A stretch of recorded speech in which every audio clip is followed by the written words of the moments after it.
siap melompat, tapi Carl tiba-tiba menahan tanganku.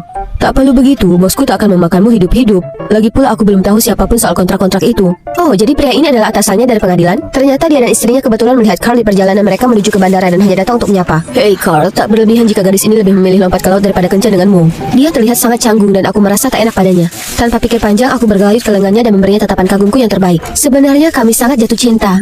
Aku ini penyuka adrenalin, tetapi Anda tahu Carl, dia sangat ketat soal hal seperti ini. Kau benar, Carl itu agak kaku. Andai kau santai sedikit, mungkin kau sudah dipromosikan. Setelah mereka pergi, kujelaskan pada Carl bahwa pekerjaanku adalah membantu pria baik lepas dari masalah yang tak perlu. Tak ada yang tak bermoral tentang hal itu. Aku hendak beranjak saat dia tiba-tiba menghentikanku. Aku bisa lihat perilakunya berubah. Kumohon, buatlah kontrak denganku. Aku tahu kau bisa membantuku meningkatkan kemampuan komunikasiku dan membuatku dipromosikan. Kau lihat betapa putus asanya aku sekarang. Aku tak yakin. Maksudku, nomor 10 seharusnya jadi klien terakhirku. Tapi, lihat wajah kebingungan itu. Baiklah, tapi sebagai balasannya, kau harus jadi pacar yang perhatian. Dan aku ingin makan malam denganmu dan keluargamu setiap malam. Carl terlihat agak kebingungan, tapi dia menyetujui permintaanku. Ini mungkin kesempatan terakhirku untuk merasakan kehidupan keluarga. Aku punya aturan tegas, jangan jadi istri dua orang bersamaan. Jadi kutemui klienku yang lain untuk menolaknya dengan sopan. Celine, apa itu kau? Celine? Dia tahu namaku? Astaga, itu Matthew, pianis jenius dari panti asuhan. Oh tidak, ini buruk, dia bisa bongkar penyamaranku. Aku diadopsi dan dipanggil Harper sekarang. Orang tua adopsiku ternyata sangat mengecewakan. Aku harus memasukkan identitasku supaya aku bisa bekerja. Aku paham, sangat sulit bagi yatim piatu seperti kita untuk bertahan hidup. Ya, memang begitu. Begini Matthew, semuanya jadi sulit bagiku. Jadi aku harus mengambil pekerjaan lain dengan cepat. Aku tak bisa menerima dua pekerjaan sekaligus. Aku minta maaf, kontrak kita batal. Ya, soal itu aku sudah mengumumkan secara publik aku punya pacar beberapa detik lalu. Pianis berbakat Matthew konfirmasi bahwa dia sedang pacaran dengan seseorang. Matthew, aku sungguh tak bisa lakukan ini. Katakan saja siapa klienmu. Bisa ku buat kesepakatan dengannya. Aku tak bisa bersama mereka berdua, jadi ku adakan pertemuan mendesak bagi mereka berdua. Sebuah artikel menuduhku melakukan tindakan yang tak pantas terhadap artis perempuan. Itu benar-benar keliru. Tentu saja, aku butuh pacar untuk mengalihkan publik dan membuat mereka melihat aku ini bukan bajingan. Aku ingin promosi ini. Jika kau tak membantuku, aku akan mengungkapmu di depan publik. Soalnya itu penting. Akan kubawa saja kalian kembali ke US. Tidak, aku tak bisa kembali ke sana. Dan aku tak mau menarik perhatian orang lain juga. Ini yang akan kulakukan, Carl. Aku akan jadi pacarmu di hari kerja dan lakukan apa saja yang ku bisa untuk membantumu dipromosikan. Dan Matthew, aku akan jadi pacarmu. Maksudku, pura-pura jadi pacarmu di akhir pekan. Tapi wajahku harus tak muncul di media, oke? Setelah ini selesai, maka selamat tinggal Harper dan halo kepada Diane yang sederhana dan bebas masalah. Yang harus kulakukan hanyalah memainkan musik sementara Matthew mendengarkan dan membiarkan paparazzi mengambil foto. Aku selalu mengagumi caramu memainkan musik, tak mengikuti aturan, tapi itu yang membuatnya begitu berani dan menyenangkan. Komentarnya membuatku merindukan orang tuaku. Mereka alasan aku bermain seperti itu. Mereka mengajariku di kegelapan, menyuruhku mengikuti irama tanpa aturan apapun. Aku sangat merindukan mereka. Harus kuakui aku selalu naksir padamu. Saat ini berakhir, aku ingin melindungimu. Aku ingin menjadi keluargamu. Ini manis sekali, tapi dia tak tahu kalau aku sudah punya keluarga. Aku hanya butuh bersabar sampai kemudian mereka kembali. Di hari kerja aku ikut Carl makan siang di kantor dan membantunya bicara ke rekan kerjanya dan atasannya yang penggerutu. Kemudian sore aku ke rumahnya dan memberinya saran agar jadi lebih karismatik, membuat orang lain percaya dan bersikap hangat padanya. Aku juga ajari dia cara jalan tanpa membungkuk dan menyapa orang dengan sopan. Hai Pak Chair, kau tampak hebat hari ini. Oh Nyonya Lem, apa Anda baik-baik saja? Sebaiknya jangan turunkan berat badan lagi, Anda sudah menawan. Bukankah itu berlebihan? Aku tak pernah bicara begini sebelumnya. Kau melakukannya dengan baik. Carl mengikuti semua saranku. Dia mungkin agak kikuk, tapi dengan cara yang lucu dan menggemaskan. Tetap saja yang sangat kutunggu adalah ikut makan malam bersama keluarganya.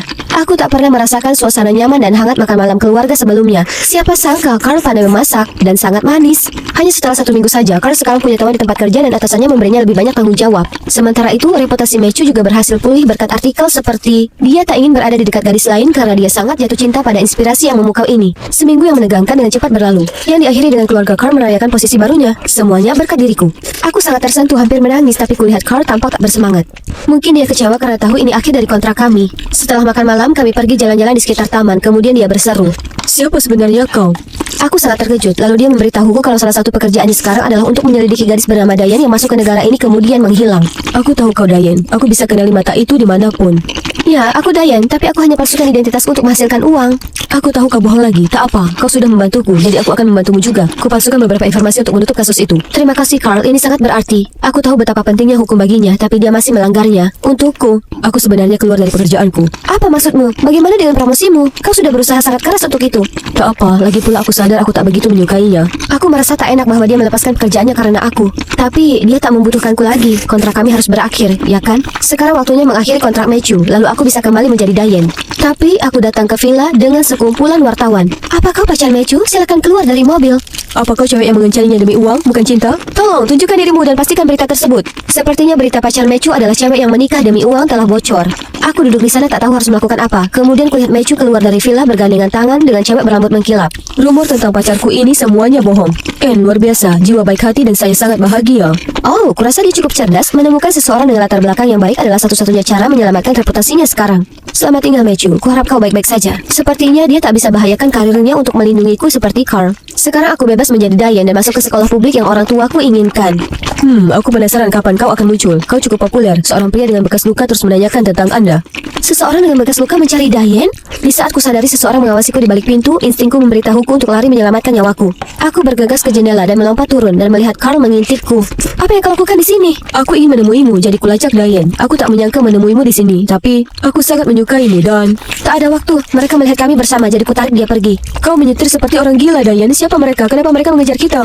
Aku tak tahu. Yang ku tahu adalah mereka bahaya. Dia keluarkan ponselnya untuk telepon 911 tapi kuhentikan. Tak boleh ada polisi. Aku tak bisa percaya siapapun kecuali diriku, Carl. Aku minta maaf karena menyeretmu ke dalam kekacauan ini. Orang tuaku sering bilang padaku cara terbaik untuk kabur dari kejaran adalah dengan melompat ke dalam air. Betapapun itu terlihat gila, tolong percayalah padaku.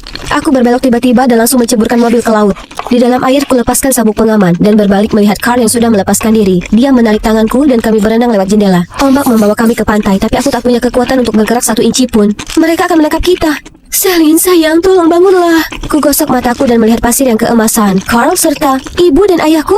Apa aku sudah mati, ibu? Tidak sayang, kau masih sangat hidup.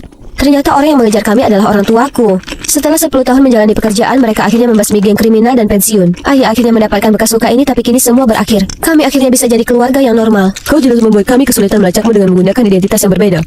Kami harusnya tahu putri kami yang cerdik akan ciptakan kehidupan yang lebih menantang. Ayah dan putrinya sama saja. Hah? Kau bukan Diane? Carl, namaku Celine. Ibu, ayah, ini Carl, cowokku. Sangat menggemaskan melihatnya tersipu. Dia lalu mengulurkan tangannya dan memperkenalkan diri ke mereka. Sangat menyenangkan bertemu kalian berdua. Saya sangat peduli dengan putri kalian dan akan selalu demikian. Tak peduli seberapa bandelnya dia. Ternyata cukup menyenangkan hanya jadi Celine saja. Aku mulai sekolah sebagai diriku sendiri dan sejauh ini sangat baik. Aku tinggal bersama orang tuaku yang baik hati, berbakat, dan normal. Kami menikmati waktu terbaik bersama. Dan aku bisa kencan dengan koki manis dan perhatian ini. Dan bagian terbaiknya, aku akhirnya bisa berhenti lari menyelamatkan hidupku dan menikmati hidup dengan orang-orang yang paling kucintai.